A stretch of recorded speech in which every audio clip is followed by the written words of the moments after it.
Bonjour à tous, j'espère que vous allez bien. En ces petites périodes d'incertitude sur les cryptos, je voulais vous faire une petite vidéo sur comment miner des cryptos avec n'importe quel ordinateur. Donc ça peut être un PC, ça peut être un laptop, ça peut être n'importe quel ordinateur. Donc vous savez qu'aujourd'hui miner du Bitcoin c'est mort, quoi. Même avec le meilleur PC du monde, la difficulté elle est si élevée qu'il faut des machines spéciales. Et puis même il y a trop de concurrents, je pense à toutes les farms à Bitcoin, les usines à Bitcoin, etc. Donc on peut aussi éliminer toutes les grosses cryptos, les cryptos du top 20, du top 30. Voilà. Aujourd'hui, c'est trop difficile de miner avec un PC normal, on va dire. Même un PC de gamer, c'est trop difficile. Mais il reste quand même certaines tokens qui sont moins connus ou qui valent pas grand-chose aujourd'hui et qui sont plus faciles à miner. Vous n'allez pas gagner des milliers d'euros, on va pas se mentir. Mais ça peut être intéressant de miner quelques cryptos, de les laisser dans un coin et de voir dans 5-10 ans, si ça se trouve, elles auront fait x10, x20, x100. Voilà. Donc, une petite anecdote, moi, il y a 2-3 ans, j'avais miné du Dogecoin. Et en une semaine, j'avais miné environ 5000 Dogecoin. Donc, à l'époque, ça valait pas grand-chose, ça valait genre 10 euros. Et j'avais sûrement utilisé plus d'électricité que ce que ça m'avait rapporté. Mais on voit que récemment, le Dogecoin est monté jusqu'à un peu plus de 50 centimes. Donc, 5000 Dogecoin, ça fait 2500 euros. Donc voilà, c'est juste un exemple pour vous dire que il se peut qu'on ait l'impression que ça rapporte rien pour l'instant de miner, mais vous pouvez les laisser sur un wallet et ça se trouve dans 10 ans, ça aura fait x100. Pour moi, miner, c'est plus dans ce but-là. C'est plus dans le but de faire de l'argent sur le long terme que de gagner de l'argent tout de suite. Donc c'est un investissement, je pense, sur le long terme. D'ailleurs, je créerai une vidéo spéciale à ce sujet, comment miner du Dogecoin sur un vieux PC. Je vous ferai par mon expérience. Et il se peut aussi que je donne quelques Doge, enfin, j'en dis pas plus, ça sera la surprise. J'en profite pour remercier tous les gens qui se sont abonnés à la chaîne, ça fait vraiment plaisir. Je me répète, mais j'ai vraiment pas créé cette chaîne pour gagner de l'argent. J'ai plusieurs sources de revenus, j'ai pas besoin de YouTube honnêtement.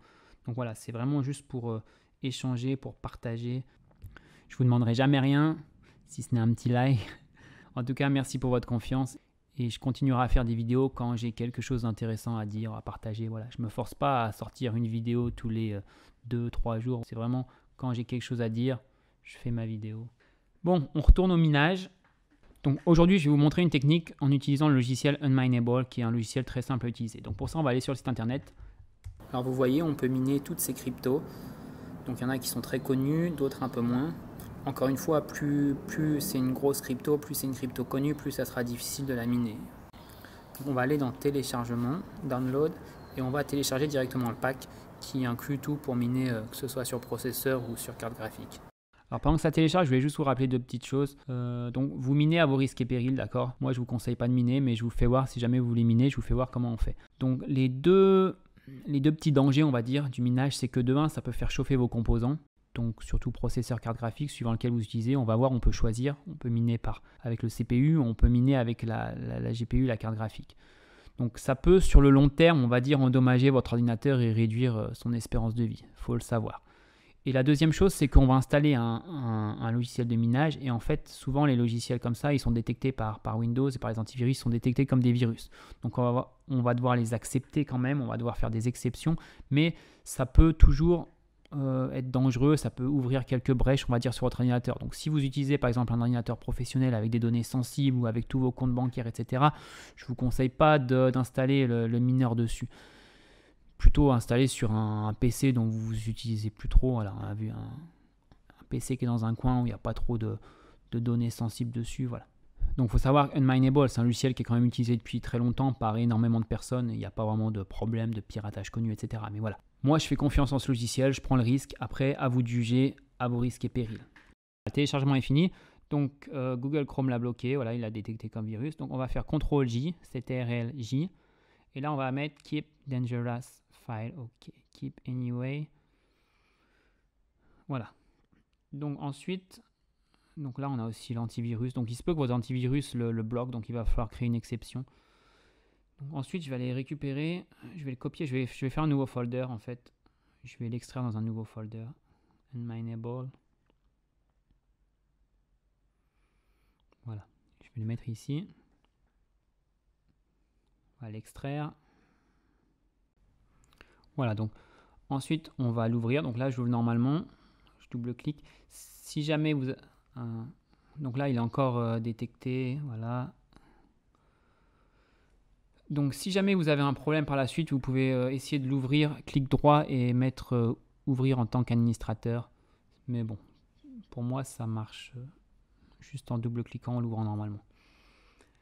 Donc voilà, donc on est dans Unmineable. Donc on peut choisir si on veut miner avec la carte graphique, GPU, ou avec le processeur, CPU. Donc là, ça va dépendre en fait de votre ordinateur. À vous de faire des tests, à vous de regarder. Donc là, on voit qu'on peut miner pas mal de coins. Donc, je vais en choisir une au hasard, par exemple l'algo. Donc là, on va devoir rentrer l'adresse sur laquelle vont être envoyés les algos une fois qu'elles seront minées. Donc pour ça, soit vous créez un wallet spécial, un wallet algo, soit vous utilisez l'adresse des exchanges. Donc normalement, c'est pas recommandé, mais là, c'est pour la vidéo, c'est juste pour vous faire voir. Donc vous pouvez, si vous utilisez Coinbase ou si vous utilisez Binance, vous pouvez récupérer l'adresse là-bas. Donc je vais vous faire voir, par exemple sur Coinbase, vous allez envoyer recevoir, réception.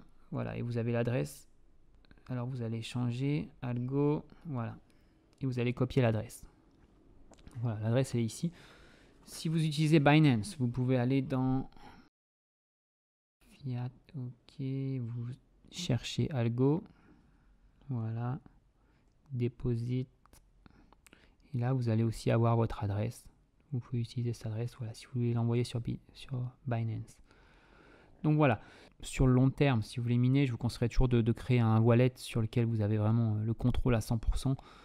C'est jamais recommandé de miner et d'envoyer sur les exchanges, mais bon, vous pouvez utiliser les exchanges en premier juste pour tester un peu différentes coins, histoire d'éviter de créer 50 000 wallets. Vous faites vos tests et s'il y a une coin ensuite que vous êtes intéressé à miner sur le long terme, ou vous voulez vraiment vous investir et miner cette token, je vous conseille de créer un wallet dédié à cette token et vraiment un wallet dont vous ayez le contrôle à 100%. Parce que vous savez, sur les exchanges aussi, parfois, il y a la maintenance, parfois vous ne pouvez pas retirer, parfois vous ne pouvez pas déposer, enfin, voilà. C'est jamais recommandé de miner directement dans les wallets d'exchange.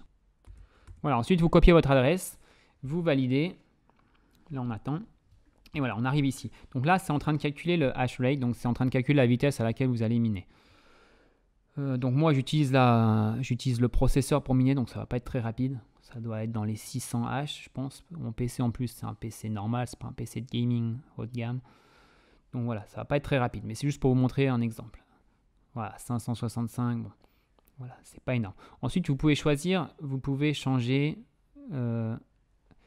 combien vous voulez allouer processeur, donc low or high. Si vous mettez high, ça va allouer quasiment 100% de votre processeur, mais en contrepartie, ça va plus chauffer et votre processeur va plus travailler. Donc voilà, à vous de voir. Si vous voulez gagner plus vite, vous mettez high. Si vous voulez faire d'autres choses en même temps, vous laissez low. Bon, ensuite, si ça ne s'actualise pas toujours, donc parfois il faut ressortir et re-rentrer pour que ça actualise. Voilà.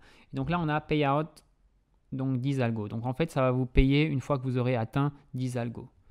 Quand vous aurez 10 algos, ça va vous transférer sur votre adresse. Donc voilà, à vous de tester un peu différentes coins, voir suivant votre config quel coin peut être le plus intéressant à miner. Donc faites vos tests, voilà, et faites des tests en minant avec le processeur, en minant avec la carte graphique. Regardez tout ça. Moi, le maximum honnêtement que j'ai fait, c'est 8-9 euros avec un PC, on va dire un PC moyen de gamme. C'est le maximum que je fais pour être honnête. Après, moi je vous dis, je mine des petites cryptos dans l'espoir que dans 5 ans, dans 10 ans, elles aient fait du x10, x20, x100. Donc voilà, moi c'est plus pour ça que je vois le minage aujourd'hui. Après, il faut aussi que vous considériez l'énergie, hein, parce que attention, si vous minez avec un PC portable, bon d'accord, ça ne va pas consommer énormément d'électricité, mais si vous minez avec un gros PC de gamer, ça peut utiliser beaucoup d'électricité. Donc il faut aussi prendre ça en compte. Après, voilà, ça dépend encore de tout chacun, ça dépend du pays dans lequel vous habitez, ça dépend de beaucoup de choses. Il y a des personnes qui ne payent pas l'électricité, il y a des personnes qui... Je connais des personnes qui minent à leur travail, donc là, attention, je pense qu'il faut quand même avoir l'autorisation pour installer ces logiciels sur vos ordinateurs au travail. Faites attention à ne pas avoir des problèmes ou à vous faire virer juste pour gagner quelques euros par mois. Ça serait dommage. C'est tout pour aujourd'hui. Je vous remercie. À bientôt. Ciao, ciao. Bye bye.